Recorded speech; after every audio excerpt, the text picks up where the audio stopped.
स्वागत है। आज हम भक्ति योग के एक बहुत ही गहरे और कभी-कभी थोड़े रहस्यमय लगने वाले पहलू पर बात करने जा रहे हैं। हाँ, बिल्कुल। समर्पण। हमारे पास जो सामग्री है वो इसी भक्ति और समर्पण के रहस्य को समझने की कोशिश करती है। ये समझने की कि ईश्वर प्रेम के रास्ते पर खुद को सौंप देने का आखिर मतलब क्या है। हाँ, क्योंकि अक्सर हम भक्ति को बस ईश्वर से प्रेम करना समझ लेते हैं ना। सही कहा, लेकिन ये जानकारी एक कदम आगे जाती है। अच्छा। ये कहती है कि भक्ति वो अवस्था है जहां प्रेम करने वाला मतलब भक्त और जिससे प्रेम किया जा रहा है यानी ईश्वर, वो एक हो जाते हैं। एक हो जाते हैं। ये तो बड़ी बात है। हाँ, ये पूरी यात्रा है अहंकार के पिघलने की और आत्मा के परमात्मा में कह सकते हैं घुल जाने की। तो चलिए इस रहस्य से पर्दा उठाते हैं। हाँ बिल्कुल। आज हमारा लक्ष्य है समर्पण के इस गहरे मतलब को समझना। बिल्कुल। क्योंकि जैसा ये सामग्री इशारा करती है, समर्पण के बिना भक्ति शायद सिर्फ एक भावना रह जाए, वो बदलाव ना ला पाए। हाँ, शायद वो रूपांतरण न बन पाए। और दिलचस्प बात यह है, ये सब शुरू होता है बस उस एक बिंदु से जहां मेरा अहंकार थोड़ा पीछे हटता है, जहां मैं का भाव ढीला पड़ता है। ठीक है, तो शुरुआत करते हैं गीता के उस बहुत प्रसिद्ध श्लोक से 1866। हाँ, जहां कृष्ण अर्जुन से कहते हैं सर्वधर्मान परित्यज्य मामेकम शरणम व्रज। मतलब सारे तथाकथित धर्म, कर्तव्य, उनका अभिमान सब छोड़कर केवल मेरी शरण में आ। ये तो सीधी पुकार है समर्पण की। बिल्कुल सीधी और बहुत शक्तिशाली पुकार है। और देखिए, शरण में आना या समर्पण जैसा यहाँ बताया गया है वो सिर्फ कोई बाहरी क्रिया नहीं है। अच्छा। सामग्री से साफ करती है ये अपनी छोटी सोच, अपनी चिंताएं, भविष्य की चिंताएं, अतीत का बोझ, हाँ, अपनी सारी योजनाएं, कंट्रोल करने की इच्छा, इन सब को पूरी तरह से ईश्वर के हवाले कर देना है। सब कुछ। हाँ, सब कुछ। और यहाँ एक चौंकाने वाली बात भी है। क्या? कि जिसे हम आमतौर पर हार मानते हैं या नियंत्रण खो देना समझते हैं। हाँ, उसी को यहाँ पर विजय कहा गया है। अहंकार की नहीं, अहंकार पर विजय। ओहो, हार में जीत। मतलब जब कोई पूरी तरह ये महसूस करे कि अब मेरा बस नहीं, तेरी मर्जी चले। हाँ, वही पल है अहंकार के पिघलने का और आत्मा के जागने का। ठीक यही। जानकारी के अनुसार भक्ति का असली स्वाद, उसकी सच्ची शुरुआत इसी बिंदु से होती है जहां कर्ता होने का भाव कि मैं कर रहा हूं वो विदा होता है। ये एक तरह से अपने छोटे से व्यक्तित्व की सीमाओं को तोड़कर अनंत में दाखिल होने जैसा है। जहां मैं का दायरा खत्म, वहीं ईश्वर का अनुभव शुरू। ये अपने आप में गहरा सूत्र है। बिल्कुल। अच्छा, इस समर्पण की प्रक्रिया को और बारीकी से समझने के लिए सामग्री इसकी 3 अवस्थाओं का जिक्र करती है। हाँ, ये एक ढांचा है जो समझने में मदद करता है। 3 अवस्थाएं जो एक दूसरे से जुड़ी हुई हैं। कौन कौन सी? पहली है शरणागति, यानी अपनी इच्छा का समर्पण। इच्छा का समर्पण। हाँ। दूसरी है विश्वास, जो इस समर्पण को बनाए रखता है, पोषित करता है। और तीसरी है स्वयं का पूर्ण समर्पण, जिसे आत्मनिवेदन कहा गया है, अपना पूरा अस्तित्व ही सौंप देना। ठीक है, तो पहली अवस्था शरणागति या इच्छा का समर्पण। सुनने में तो सरल लगता है, पर शायद ये सबसे मुश्किल है, अपनी इच्छा छोड़ना। व्यवहार में तो ये चुनौतीपूर्ण है ही। देखिए ना, हम सब अक्सर इसी सोच में जीते हैं कि मैं जानता हूं मेरे लिए क्या सही है, मुझे सब संभालना है। हाँ, बिल्कुल। कंट्रोल चाहिए हमें। शरणागति ठीक इसके विपरीत है। ये वो विनम्रता है, वो मानना है कि हे ईश्वर या हे ब्रह्मांड की शक्ति, मेरी समझ तो बहुत छोटी है, मुझे नहीं पता कि असल में क्या होना चाहिए, तू ही रास्ता दिखा। और दिलचस्प बात यह है कि जैसे ही ये सच्ची विनम्रता आती है ना, ज्ञान के नए दरवाजे खुल जाते हैं। अच्छा, कैसे? सामग्री कहती है कि तब हर घटना, हर चुनौती एक शिक्षक बन जाती है, क्योंकि हमने सीखने के लिए खुद को खोल दिया है। अपनी छोटी सी इच्छा को उस बड़ी संभावना के सामने रख देना, बस यही है शरणागति। समझ गई।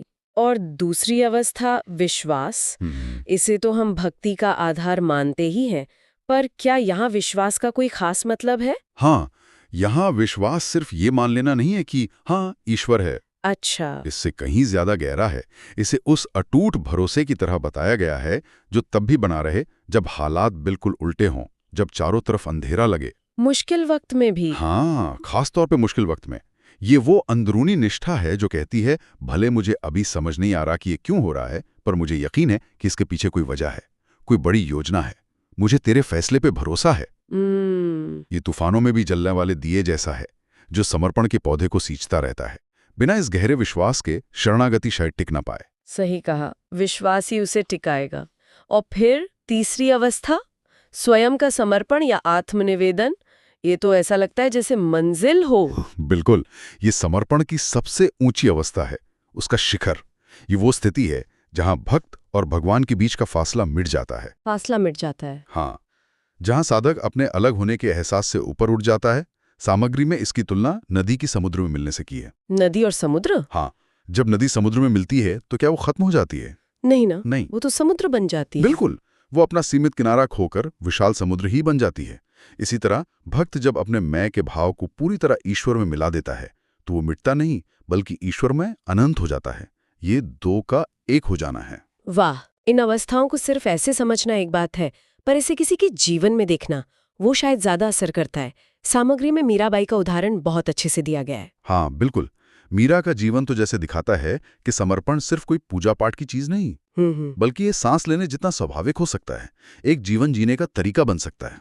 उनका वो कथन याद आता है जब उनसे पूछा गया है कि राजमहल क्यों छोड़ा। हाँ हाँ बिल्कुल। तो उन्होंने कहा, जहां कृष्ण नहीं वहां महल भी जेल है, और जहां कृष्ण है वहां कांटे भी कमल है। बिल्कुल, उनके लिए बाहरी हालात का कोई मतलब ही नहीं था, मतलब था तो बस कृष्ण के मौजूदगी या गैर मौजूदगी का। ये शरणागति और विश्वास दोनों का कितना अद्भुत मेल है। हाँ, और सामग्री में ये भी है कि उन्हें कितनी मुश्किलें झेलनी पड़ी। समाज ने बुरा भला कहा, परिवार ने विरोध किया, यहाँ तक कि जान लेने की कोशिश भी हुई। जी हाँ, पर उनका समर्पण टूटा नहीं टूटा, और यही उनके आत्मनिवेदन की गहराई दिखाता है। जानकारी एक बहुत ही मार्मिक तस्वीर खींचती है कि मीरा ने खुद को कृष्ण प्रेम में एक मोमबत्ती की तरह जला दिया। मोमबत्ती की तरह? हाँ, वो बत्ती की आग में जैसे राख हो गई, लेकिन उनकी राख का हर कण भी कृष्णमय हो गया, यहाँ तक कि जहर का प्याला भी उनके लिए अमृत बन गया। हाँ, ये तो अद्भुत है। ये दिखाता है कि जब समर्पण पूरा होता है तो सृष्टि के नियम भी भक्त के लिए बदल सकते हैं। उनका जीवन इस बात का सबूत है कि समर्पण में कितनी ताकत है। ये कोई कमजोरी नहीं, बल्कि एक बहुत गहरा सक्रिय प्रेम है जिसने उन्हें अमर कर दिया। वाकई अद्भुत। और यहाँ एक और बात है जिसने मुझे सोचने पर मजबूर किया। जानकारी कहती है कि समर्पण सिर्फ भावना या आस्था नहीं, बल्कि ये आत्मा का विज्ञान है। ये शब्द विज्ञान आध्यात्मिकता के साथ जोड़ना थोड़ा अप्रत्याशित सा लगता है। आमतौर पर तो इन्हें अलग अलग माना जाता है। हाँ, ये वाकई एक गहरा और सोचने लायक बिंदु है। विज्ञान कहने के पीछे तर्क ये है कि समर्पण की प्रक्रिया के कुछ तय सिद्धांत और नतीजे होते हैं, जैसे भौतिक विज्ञान के होते हैं। अच्छा, जैसे जब कोई व्यक्ति होश पूर्वक अपने अहंकार, अपनी मैं कर रहा हूं वाली भावना को ढीला छोड़ता है तो एक खाली जगह बनती है ना? हाँ। और प्रकृति का नियम है कि खाली जगह भरती है। यहाँ वो खाली जगह उच्चतर चेतना, जिसे परमात्मा कहें या ब्रह्मांडीय ऊर्जा कहें, उसके द्वारा भरी जाती है। ओह, अच्छा। तो ये अंधविश्वास नहीं, बल्कि चेतना के एक स्तर से दूसरे ज्यादा फैले हुए स्तर पर जाने की एक व्यवस्थित प्रक्रिया है, एक सिस्टम है इसमें। तो जैसे विज्ञान में कारण और प्रभाव का नियम होता है, वैसे ही यहाँ अहंकार का विसर्जन कारण उच्चतर चेतना के मार्गदर्शन को मुमकिन बनाता है। बिल्कुल, इसे नदी और सागर वाले उदाहरण से और साफ समझ सकते हैं। हाँ, बताइए। नदी जब सागर में मिलती है तो अपना नाम, रूप, अपनी सीमाएं खो देती है, लेकिन क्या वो नष्ट होती है? नहीं, वो तो अनंत सागर का हिस्सा बन जाती है। उसकी शक्ति, उसकी विशालता पा लेती है। हाँ, सही है। ठीक उसी तरह जब साधक अपने छोटे से मैं को ईश्वर रूपी अनंत सागर में समर्पित करता है तो वो सीमितता से आजाद होकर अनंतता का अनुभव करता है। ये मिटना नहीं, अमर होना है। इसीलिए इसे आत्मा का विज्ञान कहा गया है। एक ऐसी प्रक्रिया जिसके द्वारा सीमित आत्मा परमात्मा से जुड़कर अपनी असली अनंत प्रकृति को पाती है। समर्पण का फिर मतलब यही बन जाता है, अब जो हो रहा है वो मेरे भले के लिए ही है, क्योंकि करने वाला मैं नहीं, वो अनंत शक्ति है। ये समझ तो बहुत गहरी है, लेकिन अक्सर ऐसी गहरी बातें रोजमर्रा की भागदौड़ में कहीं खो सी जाती हैं। हाँ, ये होता है। सवाल ये उठता है कि इस समर्पण के भाव को, इस आत्मा के विज्ञान को अपनी रोज की जिंदगी का हिस्सा कैसे बनाया जाए? क्या सामग्री में इसके लिए कुछ प्रैक्टिकल सुझाव भी हैं? हाँ, बिल्कुल हैं, और ये बहुत जरूरी है, क्योंकि ज्ञान अगर अमल में न उतरे तो अधूरा है। सही बात है। सामग्री जोर देती है कि समर्पण के लिए कहीं दूर जाने की जरूरत नहीं। इसे अपने घर में, अपने काम में, अपने रिश्तों में साधा जा सकता है। कुछ बहुत सरल लेकिन असरदार अभ्यास बताए गए हैं। अच्छा, क्या है वो? पहला है अपने हर काम को ईश्वर को अर्पण करना। हर काम को? हाँ, मतलब काम वही करें जो रोज करते हैं, लेकिन उसके प्रति अपना नजरिया बदल दें। जैसे मान लीजिए खाना बना रहे हैं तो ये भाव रखें कि ये सिर्फ पेट भरने के लिए नहीं, ये भगवान का प्रसाद बन रहा है। दफ्तर का काम कर रहे हैं तो सोचें कि आप अपनी जिम्मेदारी निभा रहे हैं, ये भी उसी बड़ी व्यवस्था का हिस्सा है। इसे भी ईश्वर की सेवा समझकर करें। किसी से बात कर रहे हैं तो मन में भाव हो कि मेरे शब्द अच्छे हों, सच्चे हों, ये भी एक तरह की पूजा है। अच्छा। इस तरह छोटा से छोटा काम भी समर्पण का मौका बन जाता है। कर्मयोग का सार भी तो यही है। यानी कर्म के फल से ज्यादा कर्म करते वक्त के भाव पर ध्यान देना, ये दिलचस्प है। और दूसरा अभ्यास? दूसरा अभ्यास है मौन में संवाद। हम अक्सर प्रार्थना में अपनी लिस्ट लेकर जाते हैं, ये चाहिए, वो चाहिए, ये शिकायत है। हाँ, ये तो होता है। लेकिन समर्पण में सुनना भी उतना ही जरूरी है जितना बोलना। सामग्री कहती है कि दिन में कुछ समय निकालकर शांत बैठें, बिना कुछ मांगे, बिना किसी उम्मीद के, बस उस शांति में रहें। बस शांत रहना। हाँ, अक्सर हमारे अंदर जो गाइडेंस होती है, जो समाधान होता है, वो विचारों के शोर में दब जाता है।